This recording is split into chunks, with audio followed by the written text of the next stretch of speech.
to the Warner Brothers Pictures panel for the Lord of the Rings, War of the Rohirrim. Is anyone here new to the Lord of the Rings or Tolkien? None? Good. Now, how many of you are devoted, lifelong fans? Anyone? Who ask the really hard questions, the eternal questions, like what place does the Hobbit really have in Tolkien's larger legendarium? Are the tales in the Book of Lost Tales really lost if you can find these tales in a book? And why isn't there an Elvish option in Duolingo? For me, Tolkien has always been an inexhaustible well of beauty and wisdom and adventure and entertainment, which is why it's such an honor and a thrill for me to be here with you and the filmmakers today to host today's panel. What is especially exciting about today is that the War of the Rohirrim is unlike any other chapter in Tolkien's epic. The story is that of Helm Hammerhand, who is the most celebrated king of the Mark between Errol the Young and Theoden. And it's Helm's defense of Rohan that is memorialized in the citadel that bears his name, Helm's Deep.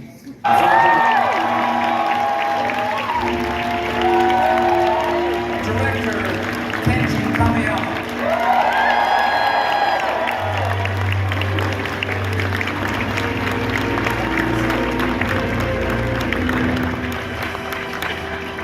Producers Joseph Chou and Jason DeMarco.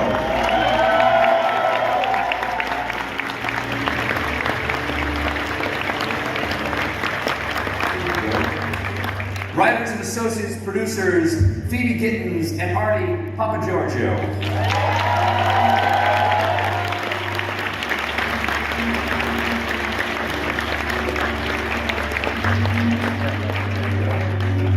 All right. Well, this is very exciting, Philippa. So nice to see you again. Yes, I think we've done this before. We have done this before. All right, let's get straight into this. I'm so excited that this film is going to be seen by everybody. I've already seen it. I think it's so beautiful. I was moved to be back in your Rohan, and it's so familiar. It's so cohesive. It's so true to the legendarium, in my opinion. It just feels so integrated to Tolkien's world. But it's the first time that Tolkien and anime have come together. There's so much to talk about. Number one. Let's go to you, Philippa. The story of Helm is in the appendices. Yes. And as I said to you, I was amazed how much those few pages offered you in terms of a narrative. You expand on it beautifully, the team expands on it beautifully, but the core of the story, the spine, is all there in the appendices. What was it about this story that made you think it should be a feature-length film? You know what happened first was they came to us, Sam Register, who is head of Warner's Animation, had suggested anime. We'd been looking at other forms of, dipping our toe back into the water of going back to Middle Earth. And when they suggested, they came to us and said, what about anime? This story sprang to mind immediately. And I think it was a number of things. I think it was, I had this gut feeling that somehow the Rohirrim would work in that world of anime and within the great tradition of Japanese filmmaking, the nested themes of loyalty, honor, but underneath that always that current of no one is truly good, no one is completely evil. It's all about the choices that you choose to make, which is such a central theme, as you know, to Tolkien. And so all of that felt like, okay, that's going to fit. And then I very casually disregarded the fact that there's hundreds and hundreds of horses involved in this. And that became a them problem. They'll talk about, I'm sure. I assume the walking cycle for animating a horse is twice as hard because there's twice as many legs. Yeah. No, the very first time we were on Zoom, and I was so overexcited as I get, as you know, and I was going, I can just see it, like them charging, like thousands of horses charging, and they both stopped and went, what, how many horses? But they didn't flinch. I have to tell you, these guys never flinched because it's hard. It is hard to go back there. In terms of, yes, you're 100% right. It is all there. I think we have tried to be faithful. We never change anything lightly, just so you know. And when we add, we try to draw from sources that feel authentic to the world. I'll leave that up to the writers to talk about, but he is never not a gift to go back into that incredible imagination of Professor Tolkien. And we had the precedents of those who had gone before. We had the brilliant Miranda Otto. Did anyone get chills hearing her voice? And who returned as Eowyn. So, I don't know, it's one of those things, when things start to come together and feel right, everyone feels it, and that's what happened here. Well, let's move on to, speaking of anime, let's go to our director, Kenji Kamiyama. Kamiyama-san, what do you love about this story? What drew you to it? And why do you think anime is an art form that supports telling this story?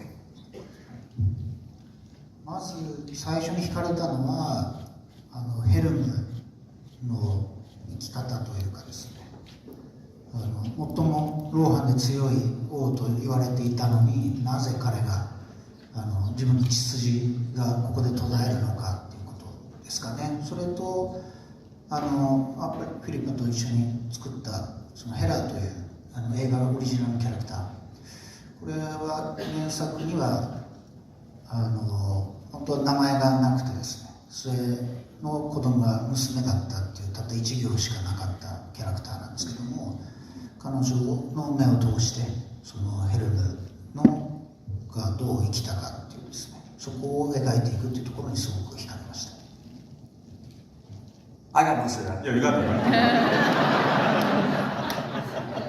For your benefit. The reason was that I think I'll speak in first person. What he said was I felt that a Helm Hammerhand story it's a very tragic Shakespearean type of story where a legendary figure causes a chain of events that actually the face is basically the end of his bloodline, and what caused all of that. I mean, there's a story in there for a movie. So that was something that he felt was something that was very interesting to explore, because there isn't so much in terms of story. So there's a room to also kind of explore how that happened. But basically there's a guideline of what happened. Events like facts are there, but how did it happen? And that was something interesting to him. And also the character that they created together called Hera. It's a great character. Through her eyes, basically she carries the entire film and brings the story to an end. But she's the one who's observing all these things happening, experiencing and going on this journey together with all the characters that are in the text. And so it was a very nice little blank that was given by Tolkien for him to actually explore, because it was nameless. Also, it was easier for him to go in, with Philippa to try to craft that story as an observer and the person who experiences everything, and as a hero. So those two are what drew him to the story the most. Great.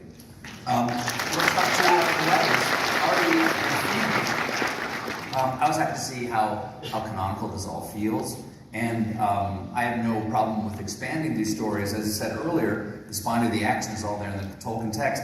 Can you talk us through some of the choices that you made to expand and fill out the stories, specifically the development of Hera, the daughter, who is integral to the tale, but not named in the original text? Yes.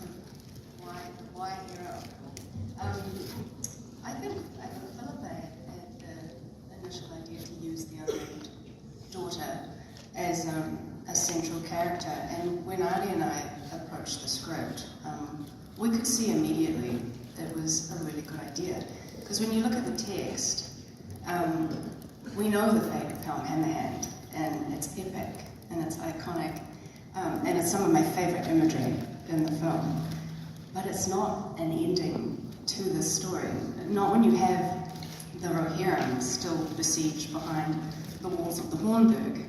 So then, who then can see the story through for us. And we know the fates of Harith and Hammer, and we know Freyalov has a significant role to play in this, but there is one other. And Tolkien, he didn't name her, but he did put her at the heart of this conflict. You know, this war, in large part, is about her. And so once we kind of got our heads around that, it was really exciting to be able to see what, you know, we could bring to the table in helping to shape this character. Yeah. Anything to add? Just babbling on. I think you know. Oh, thanks. Okay, good. I'll go back to Kamiyam-san. I was curious about what is it about Tolkien and the world that he created that resonates to a Japanese storyteller? What is familiar about Tolkien to someone who is so familiar with Japanese storytelling and Japanese legend?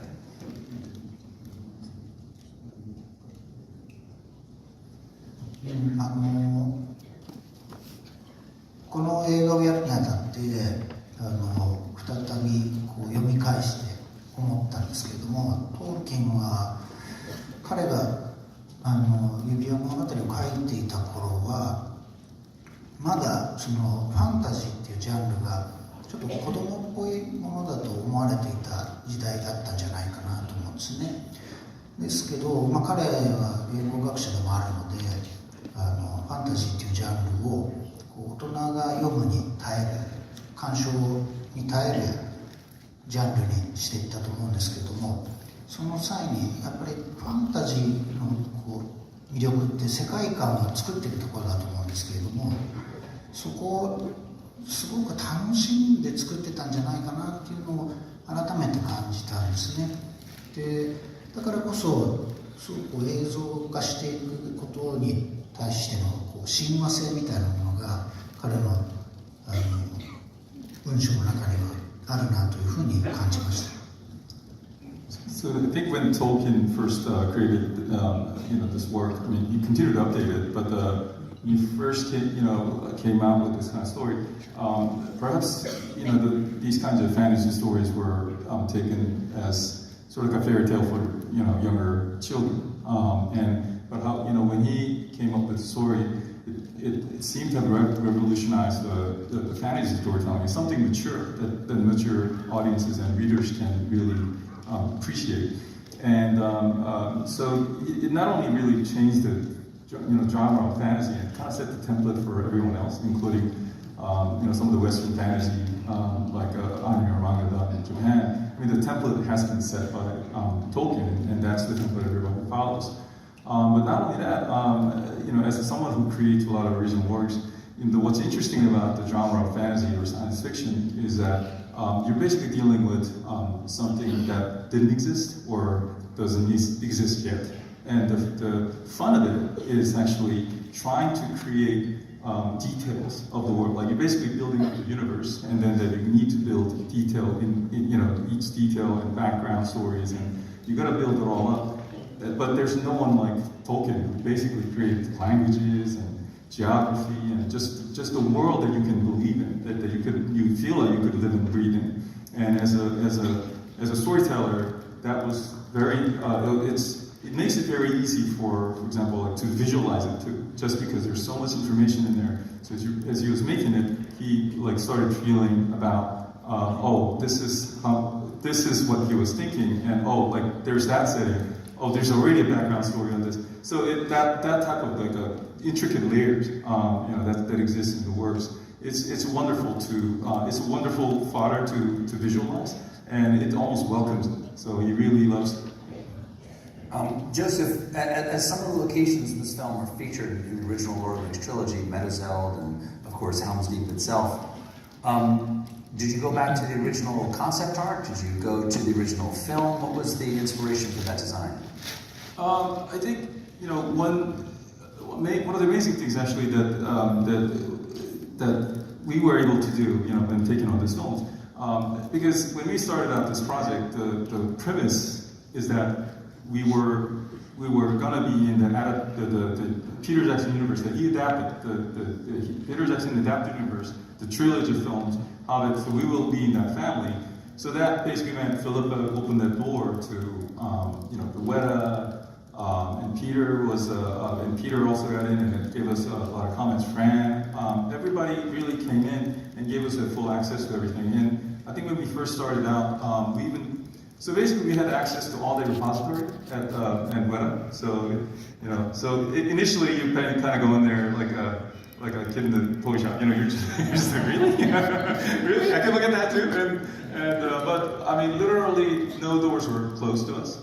And so all those reference points and then also a lot of the architecture and designs, down to the tapestry, in the throne room. I mean, we would get access to it, and also we would get access to people who made it. So all the filmmakers, not just design actually, the sound, the music, we were given full access to everybody who worked on those films and to collaborate together with that. So design-wise, we had that, but we also, for designs that didn't exist, that we got to work with, Alan Lee, the great Alan Lee, and John Howe, who worked on the original films, to create the new designs, and just having them collaborate with the artists that we had in Japan, that basically had contributed to the work that ended up on screen. And so it's, I don't think this film was possible without that kind of an access and openness, on the filmmaker side. And it's one of those things, a dream come true. Yeah. So I know we're tight for time because we want to get the actors out here. But very quickly, Jason, just very quickly set this story. Where does this story, how does it relate to the original Lord of the Rings trilogy? So this story takes place almost 200 years before the events of The Hobbit. So where we are now is Rohan has for years been dealing with Dunlendings, who are the native people who kind of were displaced by the Rohirrim, who have been making incursions into Rohan and trying to sort of gain more territory. It's been a period of sort of quiet because Helm Hammerhand has kind of settled everything. That's kind of how he's gotten his reputation. And when we come into the story, Freka, who's a Dunlending lord with Rohirrim blood, who kind of fancies himself a little bit more than he is, comes to Helm with a very impertinent sort of marriage proposal to have his son Wolf marry Helm's daughter, which Helm takes great offense to, and then that leads to a chain of disastrous decisions which cause the war. The most disastrous decision being he decided to have a fist fight with a guy whose name is Hammerhand. He had a fight with One Punch Man. Yeah, he had a fight with One Punch Man. All right, now to meet the voices behind the heroic father-daughter team and their nemesis. Please welcome to the panel Luke Pasqualino. Come on out, Luke.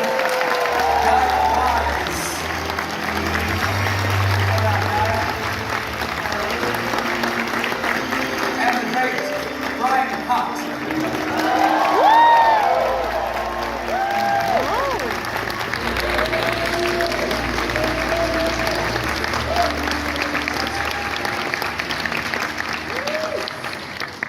Here we go. This is exciting. Okay, let's see. For those of you, actually, before I begin, I tell you, if any of you have any questions, before I get to my questions, please line up at the microphone. Can everybody point out where the microphone is? Microphone's right over there.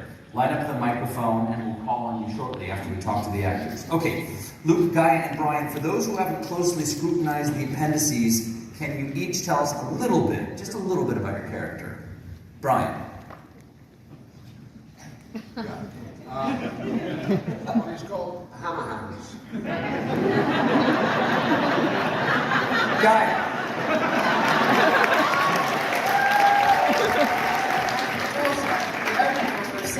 Hammerhand.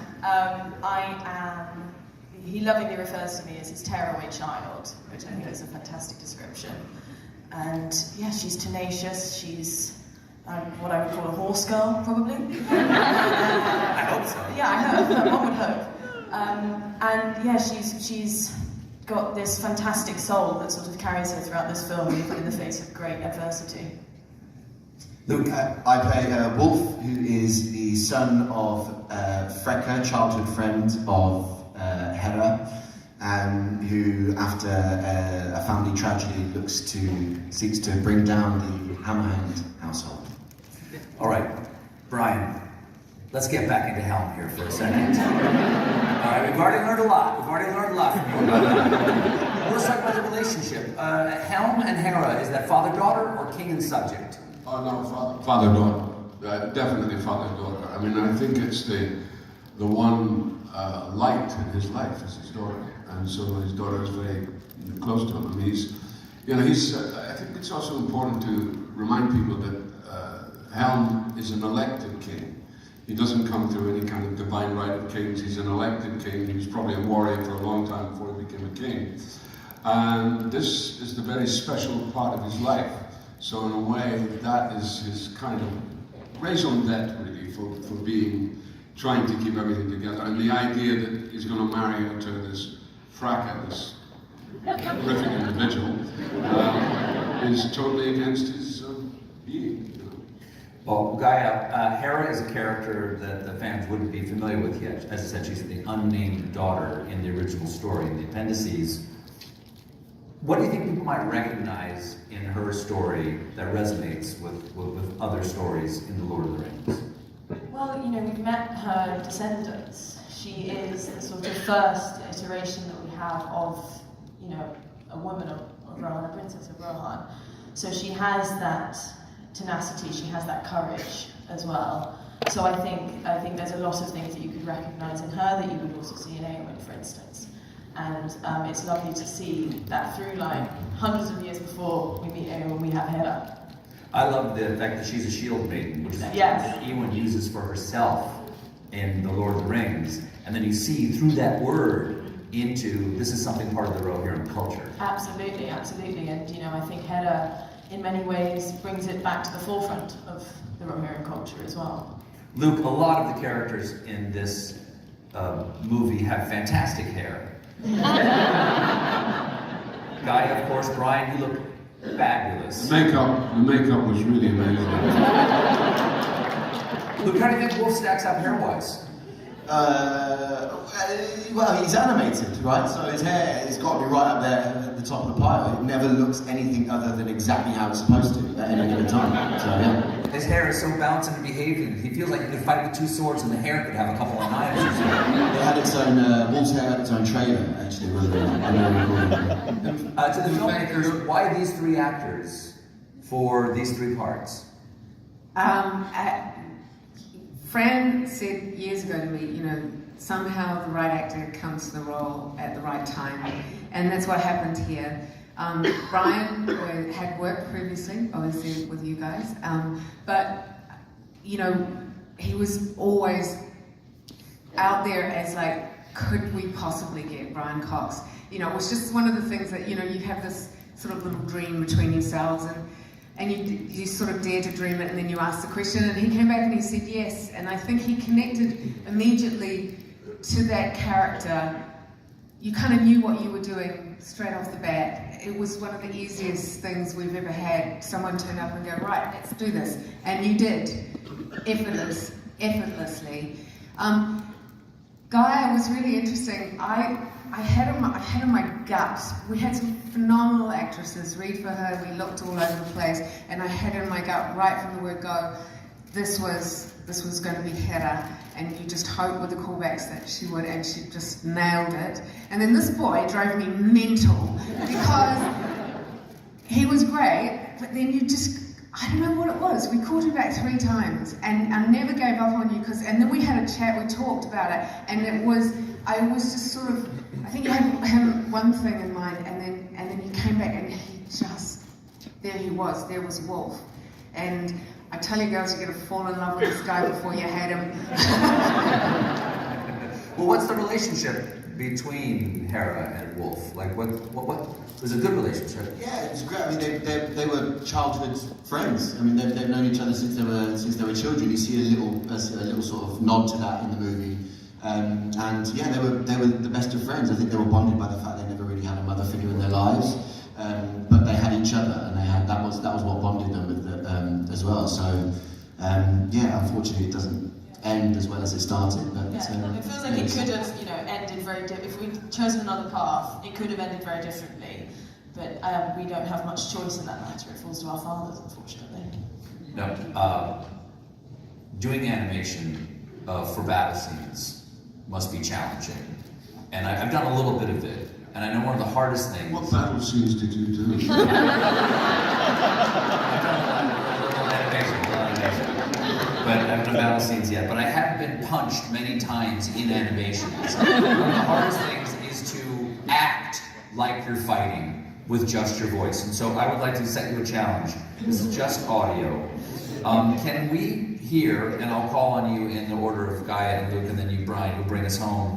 Can I hear your best "I just got punched" sound? Okay, Gaia. Luke. Brian.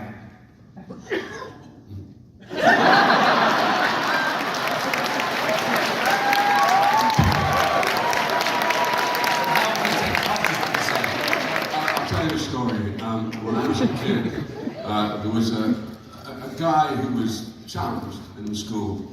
I was in primary school, and I was a bit of an idiot.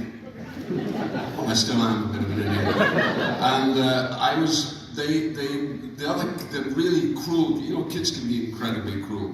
So these cruel kids wanted me to fight him. And I didn't want to fight him, because he was a sweet, nice lad, and he had certain difficulties, and I didn't want to be there. So they made me fight him, so I didn't fight him. What I did was I beat myself up. I grabbed myself and I threw myself on the floor. I punched myself. And they all left me alone.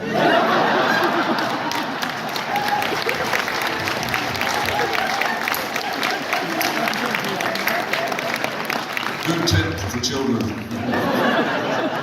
want to see that movie. All right, we have some time for some audience questions here. I believe, yes, audience questions are next. Yes? Yes.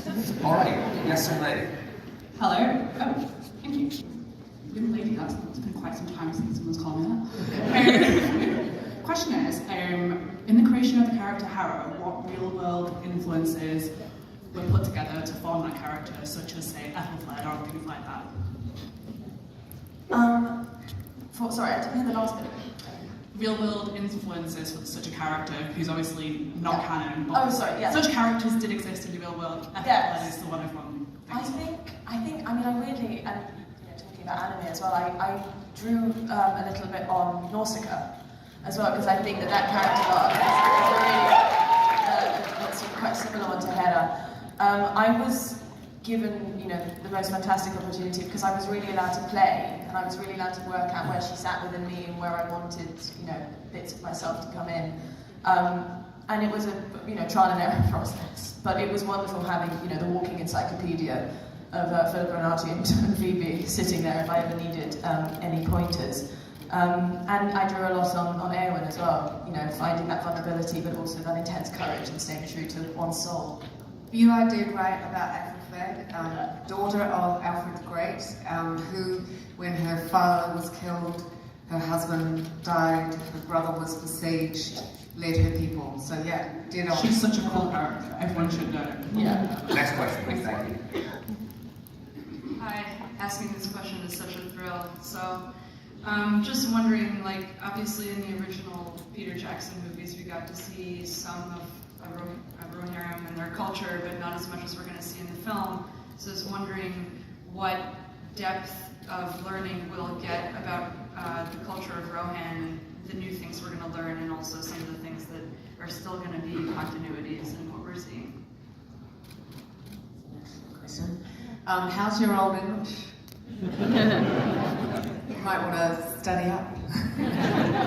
I think you see, the nice thing about this is I hope that it's going to feel familiar to you, but then you're going to see it in a different way. This is 200 years before the events of the live-action film, but you get to see inside the keep more and explore that through the eyes of Kenji Kamiyam. You get to see Eras as you know Eras, but you've never seen Eras in flames before, and you get to see what that looks like and the rebuilding of it. The Dunharrow, there's a lot of places that will feel familiar, but yeah, it's just, I love that we get to see them through fresh eyes, through this guy who is literally a masterful genius with a camera.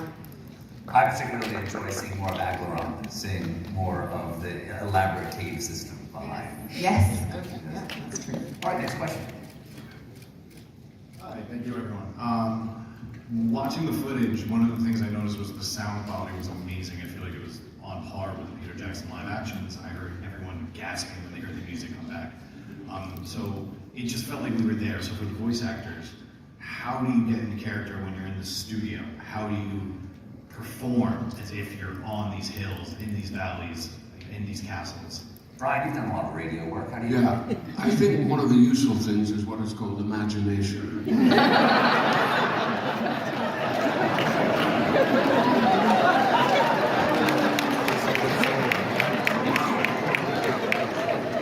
want me to elaborate on imagination? Look. Is there an app for that? We've all been children, and one of the things as a child is the pretending. We pretend to be grown-ups when we're children, then we get up there and we realize how disappointing it is. I value that. I value my childhood, and I value what I did when I was a kid. And actually, quite frankly, I'm still, even though I am a certain age, I won't give what it is, but I still think of myself as 9. And I've never really grown up from that point. So when you go into a studio like this, it's vent for your imagination. You can take yourself on amazing journeys in a very small room. And sometimes during COVID, I did it in my closet, which I did for... yes, you did. I got a tour of it, yes. Yeah. So I was in my closet, and of course they were all able to see my horrible clothes surrounding me because I was making these noises. That's the punch I was looking for. I hope that was punch. No. You asked me how Helm responds to a punch. I apologize.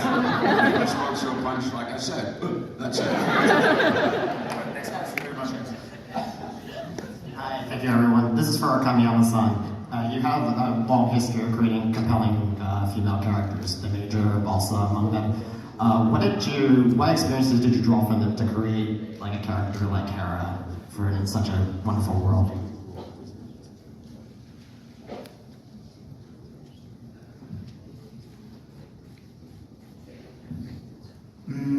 一つは最初に脚本を作っていた時に名前のない娘がいるっていうね、原作のその一行がトルキンの世界の中に本当はいない理由っていうのをね、女性があの時代には活躍することができなかったである時代に、実はそういうキャラクターがいて、トルキンの原作にも、歌にも出てこなかったっていうナレーションがあったと思いますけど、彼女のこう語られないこうヒロインっていうね、そこがすごく魅力的だなと思って、その部分っていうのをこう膨らましていこう。実はシールドのエネンなんだけれども、そこをこう膨らましていくととても魅力的なキャラクターになるんじゃないかな。で、おそらくヘルムが3人兄弟がいる中でね、もちろん長男に家を継がせていくわけですけれども、もし彼女が長男だったらとかね、もし女性だけど家を継ぐ資格があるとしたら、ヘルムは彼女に家計を継がしたかったんじゃないかなっていうふうに僕は想像して、ヘラっていうキャラクターを作りました。So I think what drew his eyes like when he first was thinking about this character of Hera. I mean, in the text, I assume most of you read the text. Basically says there's a daughter, and it's unnamed. So what does that mean to be unnamed? You know, probably doesn't have the right to be an heir to the throne. Probably she wasn't allowed to do as much as she wanted in terms of the, what kind of person she wanted to be. Maybe there might have been some limitations. So what does that feel like? But, again, you've read the text, so spoiler alert. She's the only one left. So what does that mean? And how would she react to this in this situation? What if she was the one she would have been allowed to be an heir to the throne in this world, and how would Helm would look at it? So all these things. I mean, so again, it's I hate to say imagination. So he started imagining about what it would have been like, and how someone like Helm would have looked at her. Because there's something about her not dying. She survives, but there's no trace of her after that. All of that combined, and he started thinking about how to assign personality, or what kind of personality she might have, and what kind of skills that she might have. So that's how that was the process that he went through trying to create this character. Awesome. Thank you so much, everyone. I know there are a couple other people in line here. As you can see, the panel was really hot ticket. There were some really big fans who weren't able to get in here today, and one of them has sent in a question of their own. So let's just take a moment here to check out their question. Hi. Question for the panel. Do you think that you're ever going to make a movie about my all-time favourite character, the Lake Town Spy? and if you do make a movie of the Lake Town Spy, do you think you'll cast a better actor to play him? Seriously though, I do have a question, and this one is for Stephen. Because Stephen always gets me. I've never managed to stump him yet on any Tolkien question. So here I go. This is my attempt. Let's see what happens. So Stephen, in Rohan, the Rohirrim have a breed of horse that ultimately the mighty Shadowfax is descended from. What is the name of the breed?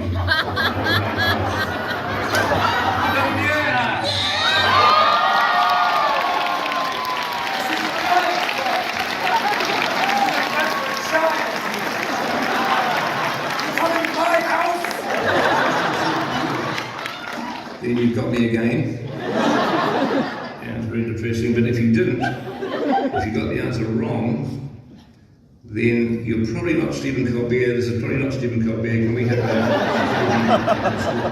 stage, please? Thank you. That's the wrong guy. He's an imposter. Thank you, Peter.